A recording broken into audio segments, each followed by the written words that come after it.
الحمدللہ رب العالمین والصلاة والسلام علی رسولہ محمد وآلہ وصحبہ اجمعین اشہد ان لا الہ الا اللہ وحدہ لا شریک لہ واشہد ان محمدا عبدہ ورسولہ اما بعد۔ معزز ناظرین،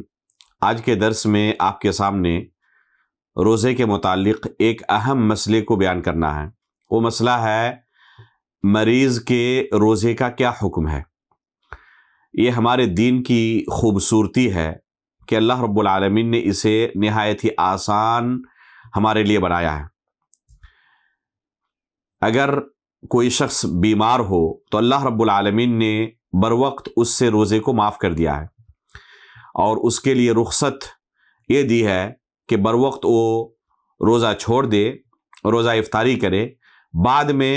شفا ملنے کے بعد اپنے روزوں کی قضا کرے۔ اللہ رب العالمین کا ارشاد ہے فَمَنْ كَانَ مِنْكُمْ مَرِيضًا أَوْ عَلَى سَفَرٍ فَعِدَّةٌ مِّنْ أَيَّامٍ أُخَرَ، کہ تم میں سے کوئی شخص اگر مریض ہو یا مسافر ہو تو روزے کی قضا دوسرے دنوں میں کر لے۔ پتہ چلا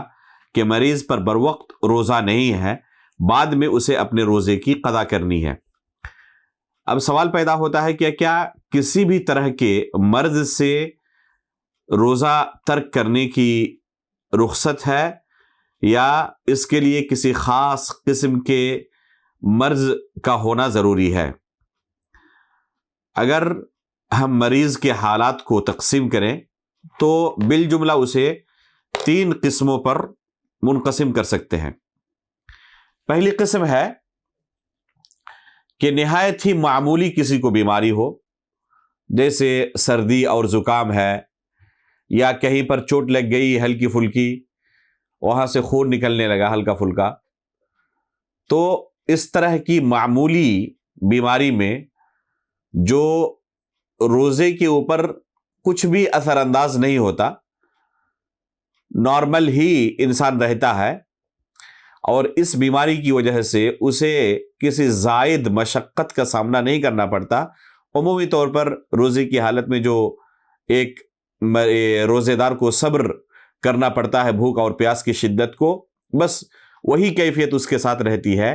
اور اس مرض کی وجہ سے کوئی زائد مشقت اسے برداشت نہیں کرنا پڑتا، تو اس حالت میں اس کے لیے روزہ ترک کرنا جائز نہیں ہے، اسے روزہ رکھنا پڑے گا۔ اس مرض سے روزے کی رخصت نہیں ہے۔ دوسری قسم ہے کہ مرض اتنا سخت ہو کہ اس مرض کی وجہ سے، اس بیماری کی وجہ سے اس کے لیے روزہ رکھنا مشکل ہو رہا ہو، مشقت کا باعث ہو، اور روزہ رکھنے کی صورت میں بیماری کے بڑھنے کا خطرہ ہو،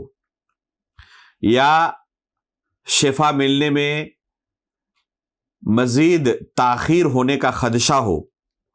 تو ایسی صورت میں اس کے لیے روزہ ترک کرنا ہی افضل ہے، اور بعد میں چاہیے کہ وہ اپنے اس روزے کی قضا کر لے جب اسے شفا مل جائے۔ اس حالت میں بھی اگر کوئی شخص روزہ رکھ لے تو اس کا یہ روزہ درست ہے، البتہ یہ روزہ رکھنا اس کے لیے مکروہ تھا۔ روزہ ہو جائے گا، ایسا نہیں کہ اس روزے کو شرعی طور پر مانا ہی نہ جائے، روزہ تو ہو جائے گا، البتہ روزہ رکھنا اس کے لیے مکروہ تھا، روزہ چھوڑنا ہی اس کے لیے افضل تھا۔ تیسری صورت ہے کہ روزہ رکھنے کی صورت میں جان جانے کا ڈر ہو، موت کا خوف ہو، تو ایسی صورت میں روزہ رکھنا حرام ہے، جائز نہیں ہے۔ ان 3 صورتوں کے پتہ چلنے کے بعد اگر کوئی شخص دوسری یا تیسری صورت میں ہو، یعنی جس صورت میں شریعت نے اسے روزہ چھوڑنے کی رخصت دی ہے یا روزہ چھوڑنے کا حکم دیا ہے، تو کیا ہر عمر کا مریض اس میں یکساں ہے، یا اس میں عمر کا بھی کوئی دخل ہے؟ تو اس کا درست جواب یہ ہے کہ ہر عمر کا مریض اس میں یکساں نہیں ہے۔ اگر کوئی شخص بڑھاپے کی حالت میں پہنچ گیا ہو تو ظاہر سی بات ہے کہ اس کے لیے یہ اب امید نہیں کی جا سکتی کہ دوبارہ اسے جوانی ملے گی، اور پھر بعد میں صحت یاب ہونے کے بعد اپنے روزے کی قضا کرے گا تو اس مریض سے یہ نہیں کہا جائے گا کہ آپ بعد میں اپنے روزے کی قضا کریں، اسے روزہ ترک کرنے کی رخصت ہوگی، اور ہر روزے کے بدلے وہ ایک مسکین کو کھانا کھلا دے۔ یہی جمہور اہل علم کا موقف ہے، اور انہوں نے وعلی الذین یطیقونہ فدیۃ طعام مسکین کی تفسیر میں یہی بیان کیا ہے کہ یہ پہلے ہر ایک کے لیے عام تھا حکم، بعد میں بوڑھے شخص کے لیے یا کسی بڑھیا کے لیے جسے روزہ رکھنے کی طاقت نہ ہو اس کے لیے خاص کر دیا گیا۔ تو ایسے لوگ جو روزہ رکھنے کی طاقت نہیں رکھتے، بڑھاپے کی وجہ سے، جسم کے اندر طاقت نہ ہونے کی وجہ سے اور بیمار ہونے کی وجہ سے، یہ بھی ایک بیماری ہی ہے، تو ایسے لوگوں کا حکم یہ ہے کہ یہ ایک مسکین کو کھانا کھلا دیں، یہی ان کے لیے کفایت کر جائے گا، یہی ان کے لیے کافی ہوگا۔ اور اگر مریض بڑھاپے کی عمر کو نہ پہنچا ہو، جوانی کی عمر میں ابھی ہو، اور پوری امید ہو کہ یہ بعد میں اپنے روزے کی قضا کر سکتا ہے، تو ایسے مریض کا حکم یہ ہے کہ ابھی وہ روزہ چھوڑ دے اور بعد میں صحت ملنے کے بعد اپنے روزے کی خود قضا کریں۔ لیکن ایسا بھی ہو سکتا ہے کہ کوئی مریض جوانی کی عمر میں ہی کسی ایسی بیماری کا شکار ہو جائے جس بیماری سے شفا ملنے کی عموماً امید نہیں ہوتی، ڈاکٹرز بھی اس کی ظاہری حالت کو دیکھ کر یہی مشورہ دے رہے ہیں کہ یہ مریض اب دوبارہ تندرست ہو کر اپنے روزے کی قضا کر سکے اس کی امید نہیں ہے، لہذا اس کے لیے کسی دوسرے پہلو پر غور کیا جائے۔ تو ایسے مریض کا حکم یہ ہے کہ یہ بھی اب اپنے ہر روزے کے بدلے ایک مسکین کو کھانا کھلا دیں، کیونکہ بظاہر یہی معلوم ہوتا ہے کہ اسے دوبارہ اپنے روزے کی قضا کرنے کی فرصت نہیں ملے گی، لہذا ڈاکٹرز کے مشورے پر عمل کرتے ہوئے، اس کی ظاہری حالت کو دیکھتے ہوئے روزہ چھوڑنے کی اسے رخصت بھی ہوگی، ساتھ میں ہر روزے کے بدلے اسے ایک مسکین کو کھانا کھلانا کافی ہوگا۔ اس کے لیے یہ نہیں کہا جائے گا کہ بعد میں اپنے روزے کی قضا کرے، کیونکہ اس کے ٹھیک ہونے کی امید بظاہر نظر نہیں آ رہی ہے، اور اگر اس کے ٹھیک ہونے کی امید ہو تو وہ شخص بعد میں اپنے روزے کی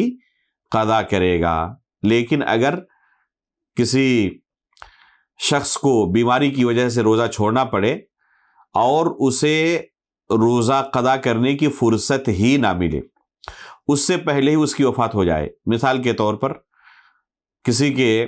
شروع کے 10 روزے چھوٹ گئے اور ماہ رمضان کے آخر میں ہی اس کی وفات ہو گئی، تو اسے روزہ قضا کرنے کی فرصت ہی نہیں ملی، ایسے شخص پر کچھ بھی نہیں ہے، کیونکہ یہ شخص اب مکلف نہیں رہا ان روزوں کی قضا کا، ایسے شخص پر اب کچھ نہیں ہے۔ لیکن اگر اسے روزہ قضا کرنے کی فرصت تو ملی صحت یاب ہونے کے بعد، لیکن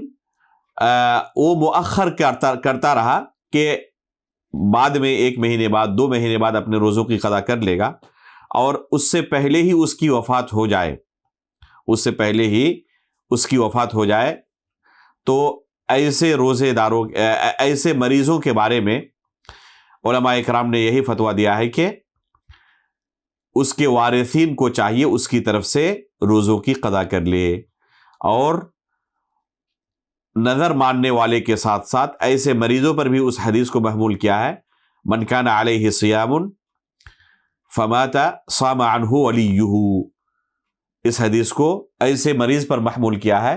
جسے روزہ قضا کرنے کی فرصت تو ملی لیکن قضا کرنے سے پہلے ہی وہ وفات پا گیا، تو اس کے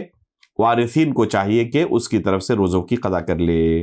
حالانکہ اس مسئلے میں اختلاف ہے، اور بعض علماء فرماتے ہیں کہ اس کی طرف سے کچھ بھی نہیں ہے اور کسی دوسرے کو روزہ قضا کرنے کے لیے مکلف نہیں کیا جائے گا،